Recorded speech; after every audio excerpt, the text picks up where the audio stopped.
Hi, my name is Riley. I'm 22 years old. I'm going to tell you a really tragic life experience and how I got through it. I have a twin sister named Sarah. Ever since we were young, she was a spoiled brat. My parents used to favor her too. I was a quiet, shy kid, and no one really used to care about me. Sarah used to get a monthly allowance to spend on clothes, accessories, and all sorts of things, while I was told to use the clothes that she passed down to me and things that she no longer needed. My parents used to dislike me because I wasn't as outgoing as Sarah. Moreover, I had a soft spot for the servants and staff members, so I often gave them food and money. But this didn't sit well with my family. They wanted me to behave in a certain manner, and I refused to do that. Their indifference towards me only grew with each passing year, and at one point, I got used to it. They stopped bringing me to parties or family gatherings. In fact, one day, my mom said this: "Since you enjoy spending time with the servants so much, why don't you become one of them?" Sarah snickered. "Right, and we don't even have to pay her." Well, I was already reduced to that kind of state. I was living in the house and eating 3 meals a day. Sarah was the one who used to get all the love, attention, and money. A few months after my 20th birthday, my parents suddenly passed away in a car accident. I wasn't upset about it, but I was a bit shocked. It happened so suddenly. I mean, it was an accident, but still. Plus, Sarah started acting strange. I thought she was attached to Mom and Dad, but nope, she didn't even shed a single tear. In fact, her first concern after their death was her inheritance. "Oh, would you look at that?" she laughed. "They hated you so much they didn't even leave a single penny in your name." I was kind of expecting that. They didn't care about me when they were alive, so why would they want to leave me anything? "Good for you," I told Sarah. "You got what you wanted." She glared at me. "What do you mean? Do you think you can just keep living your life like before? Well, newsflash, I am not going to let you live here for free, and I will not pay for your college tuition anymore." My eyes widened. You can't do that. I'll get out of here once I get a job. Why are you making things difficult for me?" She shrugged. "Because I want to." "You want a job, right? I'll hire you." "Huh?" I gave her a confused look. She smirked. "I will hire you as my maid." Ugh, what the hell? "I would rather leave this house and sustain myself on part-time jobs," I said. "Really?" She started laughing again. "Have you forgotten that I have so many connections? I won't let anyone hire you, no matter what kind of a job it is. And as far as I know, you can't afford to leave this town. So, Riley, your best bet is becoming my maid." I didn't even have enough money to book a flight, but staying in this town meant that Sarah would constantly interfere in my life. And right now it looked like she was hell-bent on making me her maid. I had no other choice. I had to wait and plan something. And that's how I ended up becoming her personal maid. She would treat me like a slave the whole day and even at night. I was expected to sit beside her bed and wait on her. If I wasn't present for some reason, she would punish me the next day. I was helpless. I didn't have anyone in this world, and my parents hadn't left me anything. I had to do as Sarah pleased. Otherwise, I would be on the street within seconds. She didn't used to pay me for my work. Like old times, she would give me her worn-out clothes and leftover food. One night, I made up an excuse and went to my room. I locked the door and plopped down on the floor. I wanted to cry. This was worse than how my parents would treat me. What did I even do to deserve this? I was thinking about these things when I suddenly heard a voice in my head. You all must have heard about twin telepathy. Sometimes twins could communicate through telepathy. I had experienced this with Sarah when we were kids, but as our relationship became worse and we grew distant, the telepathy rarely used to occur. But that night, I could somehow hear Sarah's thoughts. She was thinking about the accident of our parents, and she kept obsessing over the car's brakes. Weirdly enough, it felt like she was satisfied about something. Soon, though, her thoughts faded away, and I was left with a lot of confusion. What was happening? Why was Sarah so concerned about car brakes? Did she have something to do with it? No, how was it possible? She couldn't go through with that. I forgot about it the next day. Making me a maid was not enough for Sarah, so she decided to humiliate me publicly. She called her boyfriend Ben to live with us so that he could witness how pathetic I was.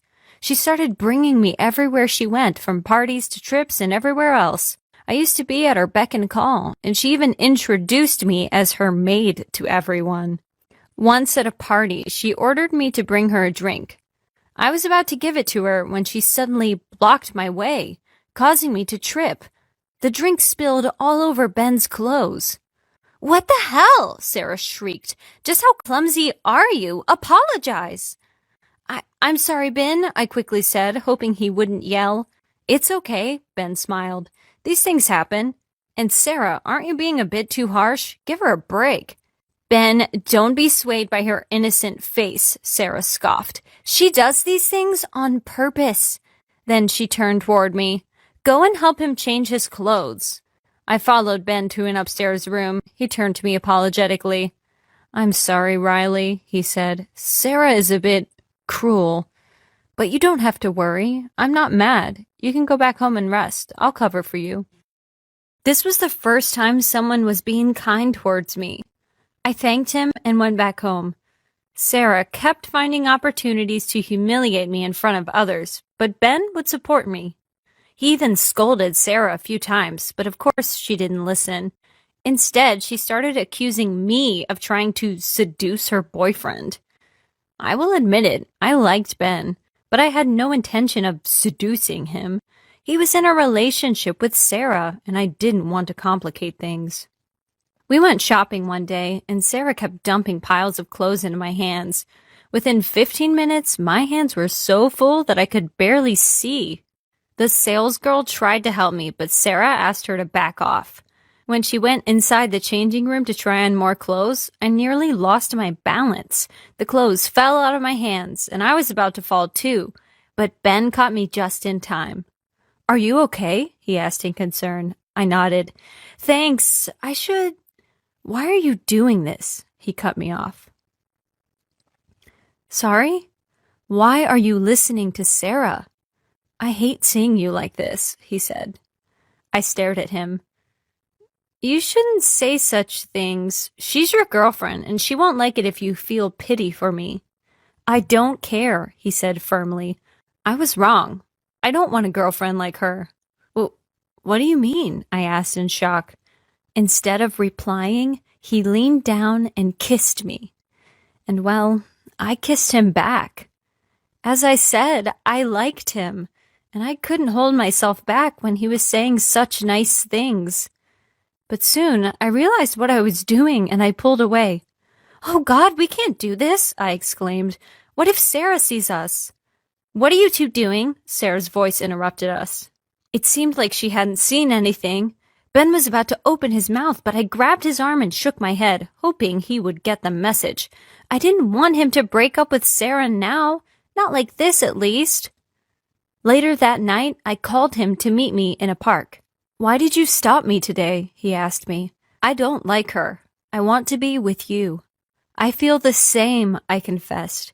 "But before you break up with her, there's something I need you to do." "What is it?" "You're a lawyer, right?" I asked him, to which he nodded. "Then can you please help me look more into my parents' accident?" I pleaded. "I have a feeling that Sarah had something to do with it. A few nights ago, I heard her thoughts through twin telepathy. I didn't pay it much attention then, but now I feel like I should investigate this thoroughly." "To be honest, I was a bit suspicious too," he said. "I mean, she never even mentions her parents or doesn't even seem remotely sad. Isn't that a bit concerning? She owes everything to them, yet she doesn't seem to care." "Exactly," I nodded. "Since you're so close to her now, it would be easier for you to investigate the case. Please help me out, Ben." "Gladly," he smiled. After that day, Ben started looking for clues. Thankfully, Sarah had no idea about it. She even gave him her laptop to use. Ben showed me a video that he had found on her laptop. It was a recording of my parents. They were talking about how unfairly they had been treating me. Apparently, Sarah had started bugging them for property and inheritance. This made them realize that she only loved money, and now they were regretting their actions. They wanted to pass down the inheritance to me in order to make up for everything. This was enough proof to make me believe that Sarah had caused the car accident. Ben and I looked more into the matter, and Ben went through Sarah's contacts at the time of the accident. We found out that she had paid the driver to tamper with the brakes. The driver had later taken a leave, and my dad was forced to drive that day, and that's how they got into an accident. I still didn't like my parents, but I felt bad for what had happened to them. Ben filed a case against Sarah. Now I was the inheritor of my parents' wealth. Sarah begged for me to save her. "Please, I don't want to go to jail," she cried. "I will do anything you say, just don't send me to jail." It was too late for that, and why would I help a criminal like her? On the last day of her hearing, I wore a dress that she'd recently bought but never worn. Her eyes widened when she saw me wearing it. While she was getting arrested, I wrapped my arms around Ben and kissed him. She should have known. What goes around comes around.